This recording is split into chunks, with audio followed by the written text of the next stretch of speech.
Hello, I'm Dr. Tom, and I'd like to welcome you to another spectacular Friday update. And what an incredible week we've had inside the world of the Global Information Network this week. As we begin to move forward in our virtual family dream weekend, yes, our virtual family dream weekend, as this begins to come together, as we begin to speak with potential speakers and presenters, and as it begins to gel and the excitement builds, it's amazing how the downloads and the information and how you see it all fit together. It's an amazing process to be involved with, and it's an amazing process to watch as we begin to put that together. And of course, that's going to be on February the 6th and the 7th. That's a Saturday and a Sunday. On the Saturday portion of that, it'll run from 9 to 4. We will have a lunch break in there for you. On the Sunday portion, it will run from 9 to 1. I will tell you that you can register for this event. The cost of this event will be $97. You can register for it by clicking the link that's in this video, or on an email, or in the written copy just prior to clicking on this video. There are ways in which you can go to the website. You'll be able to register for this incredible event coming up in February. Those of you who have been awarded a free event, you can use that for this if you choose, or you can save that for a live event if you would rather apply that. Of course, the live events are typically $350 to $400, so you can either use that on the $97 part, or you can apply it there. However you choose to do that, just let us know at support@genunited.com if you've already registered. If you want to apply part of that, of your registration fee to this event, you can do that. We will work with you any way possible. Of course, if you've watched enough Financial Fridays, you would know that if you could take $97 and turn it into $350, a minimum of $350, and you could do that in a relatively short period of time. I cannot give you the timeline because I don't know when we're going to be able to physically get together in a grand ballroom again, but I can assure you the moment we can, we will. So my investment part of me says I'd probably save that free event for that. That's your choice. That's your decision, because as we teach, you are truly just a decision away. I would like to thank you, so many of you, so very many of you, for reaching out, and your love and your energy and your support for Kevin over this past week has been very heartfelt and very touching. Thank you for that, and I thank you from Kevin for that. And as Kevin is re-engaging, and as Kevin is taking his next step, and there are lots of steps to take, and there are still some restrictions that are going on there, and obviously we will update you the moment that any change in that status is appropriate. We will be bringing that information to you. I will tell you that he is alive and well and very positive and in a very good physical and mental and emotional state. So thank you for sending all that love and energy. It is greatly appreciated. As Kevin moves forward in his life and in that game of life, if you will, I was reminded, this past week was the national championship in college football. And as many of you know, and for those of you who are brand new, you will learn that I am a sports fan, and I do make different analogies to sport, because I believe there are some great lessons that can be learned in sport. I learned several myself personally that I've been able to apply to all areas of my life. The concept of teamwork is an amazing concept, because it not only applies to your business, but to your family. It applies to like-minded people in spiritual growth. You can apply the principles of teamwork to virtually all aspects of your life, because all of your life is interwoven. All of your life is interconnected, and what you do in one area of your life absolutely impacts every other area of your life. And you become accountable, and you become responsible, and you become accountable to others, and you learn to feed off of their energy, and you create this collective consciousness as a team that gets in front of crowds and stadiums that have a collective consciousness, that are like-minded, and they have a similar goal, and the energy that is created there is something that once you feel it, you will never forget it. And this past week, as I was on Monday night when I was watching the national championship game, of course, it was Alabama and Ohio State, and congratulations to both of those programs for making the championship, the culmination of the most challenged season to date. And today I'd like to focus on one particular individual on that team because I think there are many lessons that can be learned there. And of course, that's Devonta Smith, the winner of the Heisman Trophy this year, which for those of you who do not follow sports, it's rewarded or awarded to the greatest collegiate player. And he definitely qualifies. In this case, it is really a beautiful story because in his younger days, he's not a very big individual at all. He's small, and he even looks smaller than because he plays with a team that are huge. And in this story, it's so important because in his youth, in his younger days, he was told that he was too small, that he was too weak, he was too frail to play this particular game. Yet all of those restrictions that were placed, he was too slow. All of the restrictions that were placed on him did not defeat the one thing that he had that was big, and that was a dream. He had a big dream. He had a huge dream. He had a dream to one day win a Heisman Trophy and to play on a national championship team and to ultimately go into the National Football League, which the draft hasn't occurred yet, so that dream is still out there for him. You see, these dreams happen in stages and bits and pieces, and they happen as a result of focus. They happen, the characteristics that his coaches and teammates and close members of his family use to describe him talk about his intense focus. He's focused on a goal on a daily basis. He works on his fundamentals. He doesn't just show up for practice. He doesn't just show up for game. He's not a nonchalant athlete in any stretch of the imagination. He works on his fundamentals every single day. He's one of those guys that's the first one to practice. He's one of those guys that stays after practice. He's one of those guys that works with a quarterback because the position he plays is wide receiver. Now, it's very unusual for a wide receiver to win the Heisman Trophy because historically it goes to running backs or quarterbacks. And in this case, as a matter of fact, it's the first time since 1991 that the award has been given to a wide receiver.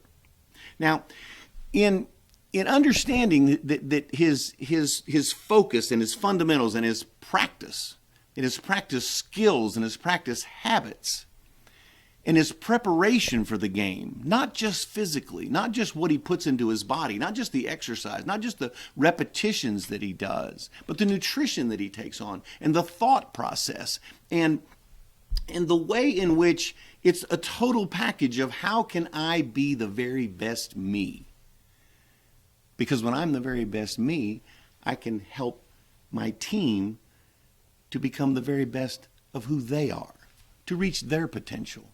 And this is one of the beauties that happens inside the world of sports. When you have a belief that you can win a national championship, very few teams ever win a national championship that don't believe they can get there.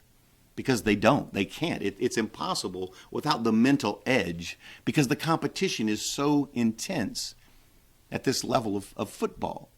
There's a trust that happens. There's a trust that happens between teammates to know that if I do my job, I can't do the job of 11 people or 22 people or 60 people. I can do my job.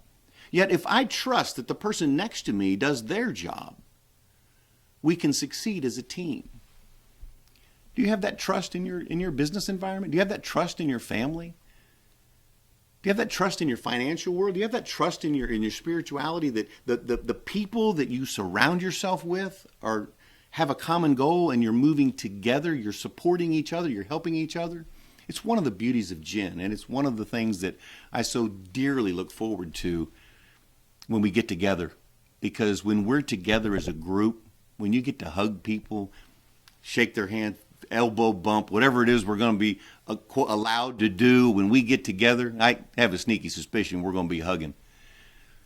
It's just when you put those pieces together, when you put that trust together, when you put that singleness of purpose, we have a goal. And the goal is to start practice in the summer and get into the fall and have the games, and some were canceled and some were postponed and some were moved and some opponents were changed. And it's been the most trying season from that regard. And so you must be mentally tough and mentally prepared, because you may only have a few days to get ready for the next opponent. You see, but when you're focused on the goal, when you're focused on your why, don't worry about the how. You'll get there. If your dream is big enough, if you surround yourself with like-minded people to be able to do that. And I would like to share a couple of records with you that Devonta accomplished this year, because it's truly, truly amazing. Because he set a record. Now remember, this is an incredibly humble young man. Kind of rare in these days of sports figures. A very humble young man. A humble young man that was so concerned about his team. Well, I'll get to that in just a moment. The records that he set were single-season receiving yards in the SEC, the Southeastern Conference, the toughest conference in all of college football. He set a single-season record for yards gained. He set the career record for yards gained in the conference. Never been done before in the history of the conference.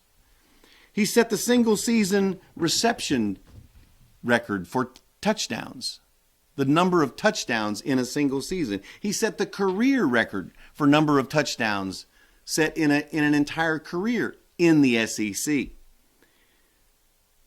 He was the first receiver, as I said, since '91 to win the Heisman Trophy. He's the first receiver to win the Heisman Trophy and the national championship. What a first ever. He had the most receptions in a championship game, and he had the most touchdown receptions in a championship game, all from a child who was told he was too small, he was too weak, he was too frail, he was too slow, he was too not enough, as we've talked about throughout the year in Gen. Yet he had a big dream. His dream was big enough.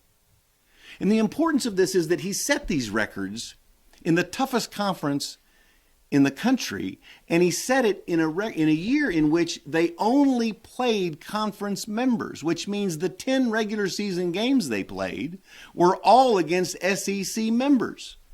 There were no easy victories. There are no gimmies in this. No paid people to come in that you could get a win on a Saturday. It was done against the toughest competition, arguably the toughest schedule in the history of college football, and he set these records. It's an amazing accomplishment. He's an amazing young man. And he set those records in the championship game in the first half. Because in the first play of the second half, he came out and was injured. What a story. He was injured, a hand injury to a receiver. Now think of what that does not only to him and what's going through his mind. He's a game away from being drafted in the NFL, going to be set for life financially. Yet he has a hand injury. Think about his teammates who are thinking, now we have to do a little more, as we've talked about, because one of our teammates has gone down. And as he was going to the tunnel, as he was going through the tunnel to be examined, first he went into a tent for 10 or 15 minutes, a long time in a tent on the sideline. And then he was taken into the locker room and then was eventually taken to an ambulance. But he stopped in each of those steps to catch the TVs to watch his team because he believed in what they were doing. And they'd set on a purpose and set on a course to accomplish a goal. And that goal had not yet been finished. There was still a half of football to be played. What an amazing story. And he actually then came back during the fourth quarter and had the hand bandaged and came back to share that moment with his teammates. A moment in which they dominated the football game in virtually every phase against a very good Ohio State football team. It just shows you the caliber. Now, this team wasn't built overnight. This team has taken years to put together. This team is a group of very highly recruited individuals. Yet this one individual stood out above all others in the college season. The story about the injury is a life lesson for each of us because you never know what's next. You never know how long you have to be in the spotlight. You never know how long you have to be here physically on this planet. Are you taking advantage of that? In the sport world, you're just an injury away from your career possibly being over. Yet when they asked him about his injury, his response to that was, "I'll be all right." Here's a young man, have to be very early 20s, a young man whose entire career could be jeopardized by what just happened on a football field an hour ago. And he says, "I'll be all right." And he can say that with confidence because he has throughout his life used focus, and he's used his fundamentals, and he's used his practice, and he's used his preparation, and he's used his beliefs and his trusts and his singleness of purpose, and most importantly his belief that he can heal and he'll be fine and he'll be all right. Do you have that kind of focus? Do you have that kind of fundamental belief? Do you have that singleness of purpose? Are you maximizing your potential? Are you getting the most out of your life? Those are the questions I'm going to be asking you in 2021 as we move forward in this glorious adventure called the Global Information Network. Who are you now, and who will you become in 2021? I so look forward to meeting that person in the very near future. I'm Dr. Tom. I hope you have a spectacular week.